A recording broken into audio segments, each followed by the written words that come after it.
The Souls series has been hailed as one of the greatest achievements in gaming, both by From Software and by you the player, if you were to beat them. It sparked an entire subgenre, and in the last couple years has been a hot topic of debate. I play on Xbox, so while I would have loved to do Bloodborne, I knew the natural progression for me was to play the game that sparked the series, Dark Souls.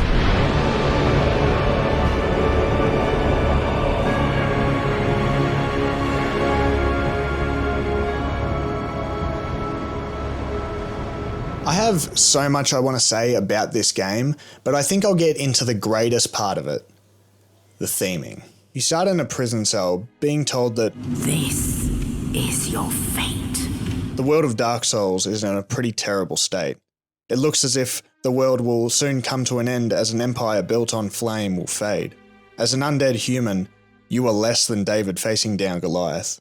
But one knight called Oscar, good name, comes to your aid and drops in an item to help you escape, ultimately providing you with a choice.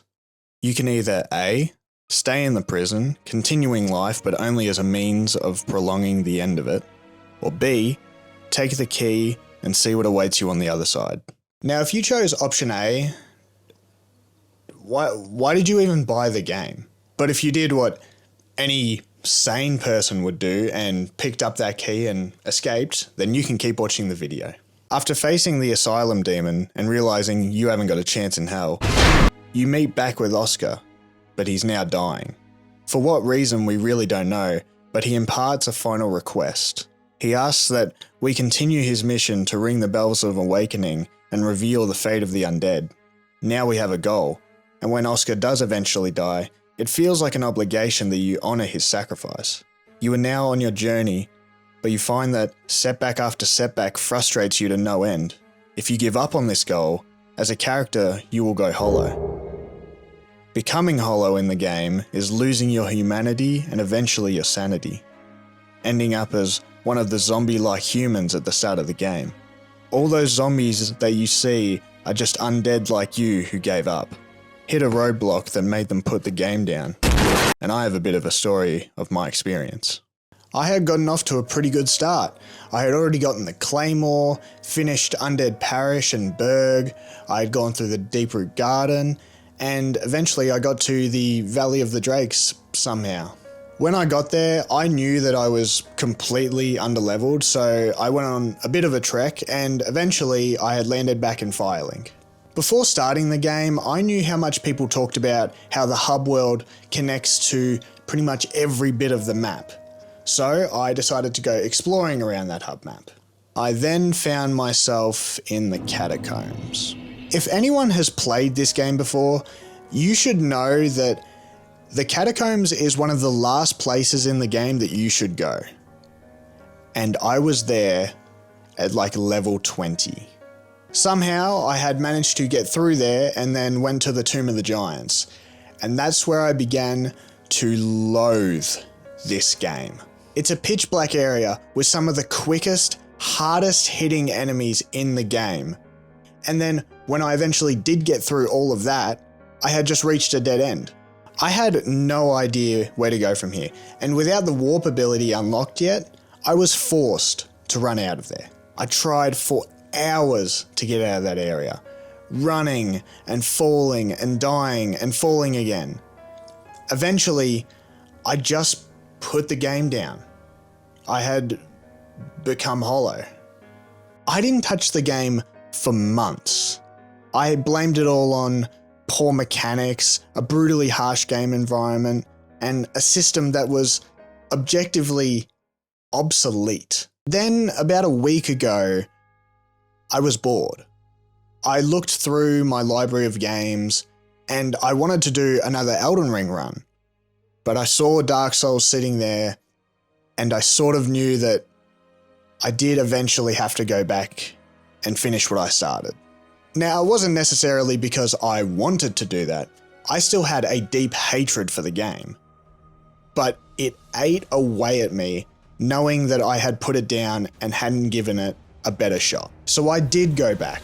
I fought my way through those bullshit enemies. I escaped the catacombs. I made my way back to Firelink. I beat every area. I won.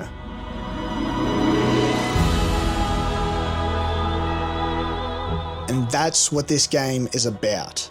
Resilience. The game is unfair, but so is life. Your goal might seem unobtainable, but with enough practice and time, you can do anything. That's what's great about Darksouls. Alright, now that we're motivated and ready to seize the day, let's talk about another big positive of this game. I understand that this point has been talked to death, but it's not hard to see why. You land in Firelink and it is immediately felt. It feels so distant from the rest of the world despite being so interconnected. I think a big part of this is how the music cues in. It really gives you that sense of security that I think every good hub should do. The linking paths to Firelink are also just insane. Off the rip, you can access Undead Parish, Berg, New Londo Ruins, Valley of Drakes, Catacombs, and if you have the Master Key, Blighttown, which then can land you in Ash Lake, Quelaag's Domain, and more from there. It's so unbelievably impressive how interconnected the world is. It makes Dark Souls have such a unique taste compared to the other games. And I think the biggest moment of that interconnectedness was going from the Undead Parish elevator right down into Firelink. When I saw Firelink for the first time, I had the biggest, stupidest smile on my face.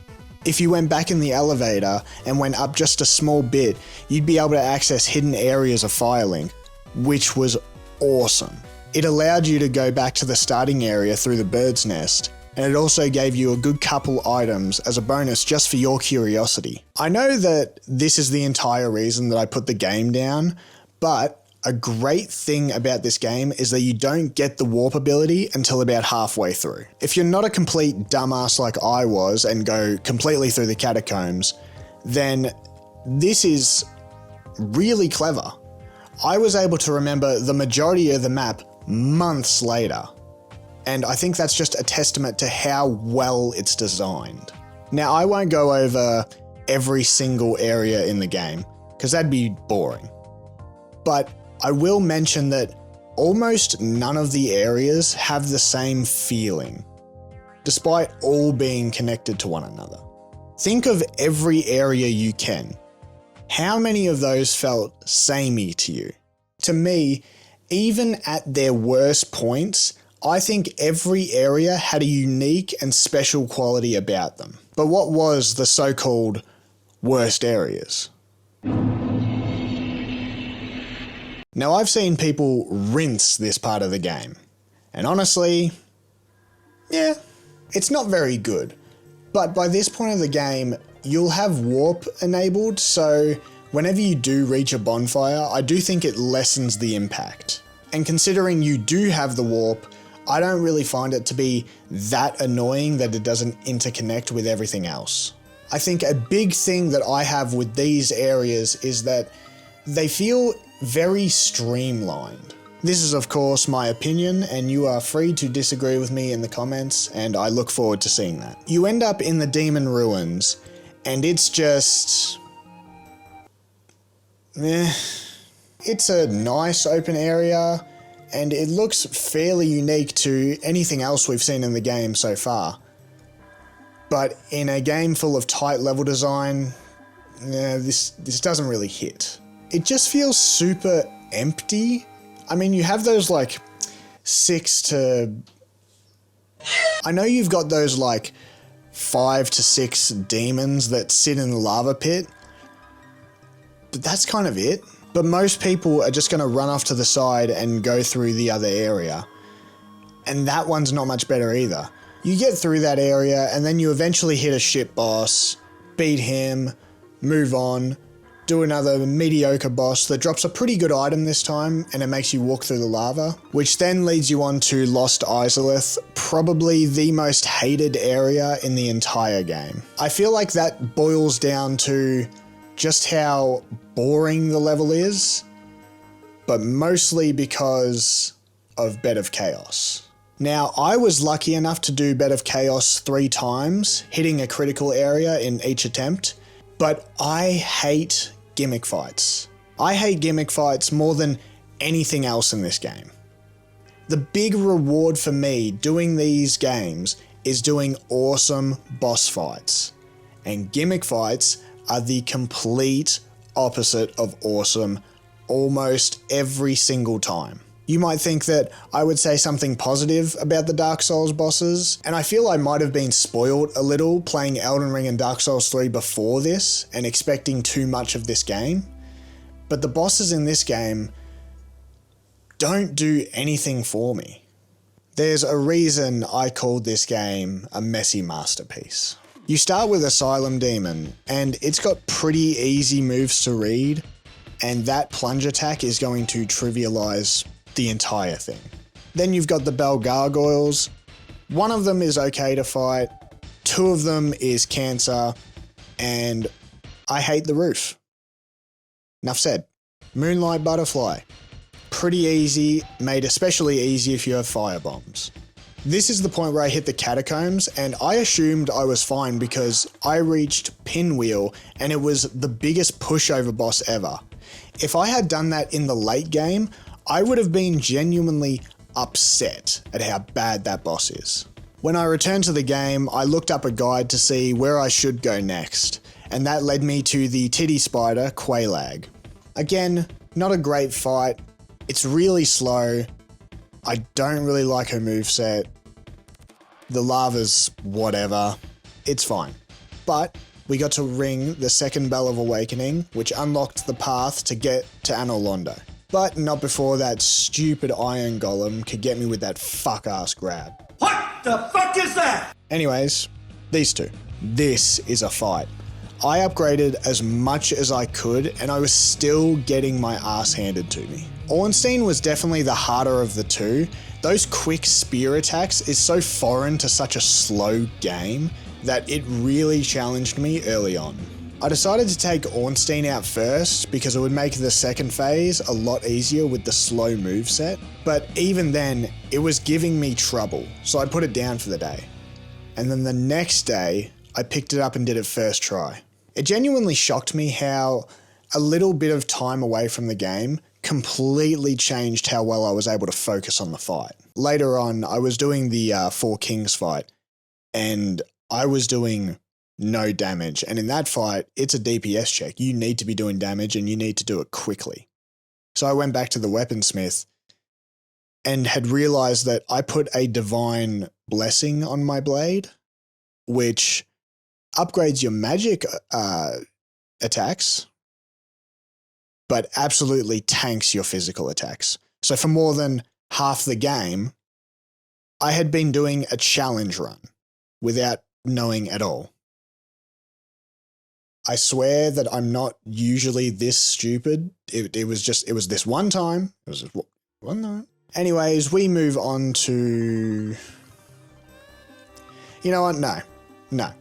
I'm not going to keep doing this. The base game bosses suck. And the only ones that I enjoy are Ornstein and Smo, Gwyn. That's the list. One of my biggest issues is that the 3 Lord Souls that you need to get into Gwyn's fight are locked behind mediocre, boring... They're just shit bosses. They're terrible bosses, and I don't understand why you would put it behind that. The only thing that redeems this game, genuinely, is the DLC fights. You start with the Sanctuary Guardian, and he's pretty cool. Nothing to really write home about, but a decent moveset. But then you move on to the magnum opus of Dark Souls fights, Artorias. This is the best fight in the entire game, and it's not even close. This feels like a predecessor to the new games with its fast and flashy and, quite honestly, very difficult moveset.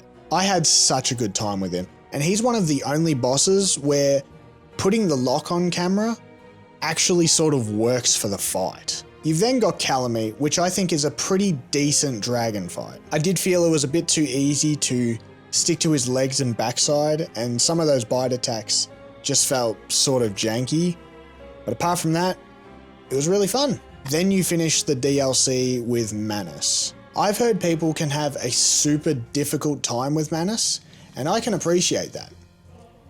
But I did it first try, so that automatically means that I am better than everyone. Despite my very lucky run, I don't mind Manus's moveset that much. I do wish the DLC was just a bit bigger.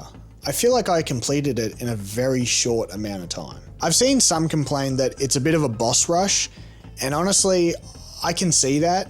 I feel like if you opened the areas up a little more, then that issue would be gone completely. Finally, if you'd like to hear how I fared against Gwyn, I've got news. It was first try. I was getting blasted by his attacks pretty often, but I had enough heals. I wasn't parrying. It just wasn't that hard. But for story reasons, I liked it. My last big complaint with the game would have to be the gameplay mechanics. Starting my Souls journey with Elden Ring sort of forced me to, as the community would say, get good. It was just so extremely polished that going into Dark Souls was a very, very big change. I was definitely more of a reactive player coming into this, and I was sort of forced to change how I play to fit the slower gameplay and sort of a bit of that dodge input delay, which is fine. I actually think that this gives it a leg up compared to Dark Souls 3. But it's when you're actually in combat is where I find a lot of my issues to be. Obviously, as the games went on, they got better at working with this, but in this game, it is primitive. It's mostly because when you are locked on, you're forced into 4-way directional dodging. You could go up against bosses this way. It's not impossible. But when you mix in that god-awful camera, it almost becomes unplayable. There are so many giant bosses, and a lot of the time, if you've got that lock-on camera, you're gonna have to guess what's coming. You also can't run backwards if you're locked on either, which makes it an absolute pain if someone has a charging attack. But quite possibly my least favorite part of this game, the thing I hate most about the gameplay in this game, the jumping. Why they ever thought that binding the jump button and the dodge button in the same spot, it baffles me to this day. I have died so many times purely just from trying to avoid an attack, or to jump right into it last second rather than roll. It's such a brain dead spot to put it. Sure, it works for traversal, but in fights, it is pure garbage. So at the end of all that, how do I feel about Dark Souls? I still love it. I know I've been extremely critical of the game, and I still probably do like Dark Souls 3 and Elden Ring a fair bit more than this one. But there's a reason why these games are so well received. Because at the end of it all, the feeling of accomplishment that you get, it beats any problem that I or anyone else has.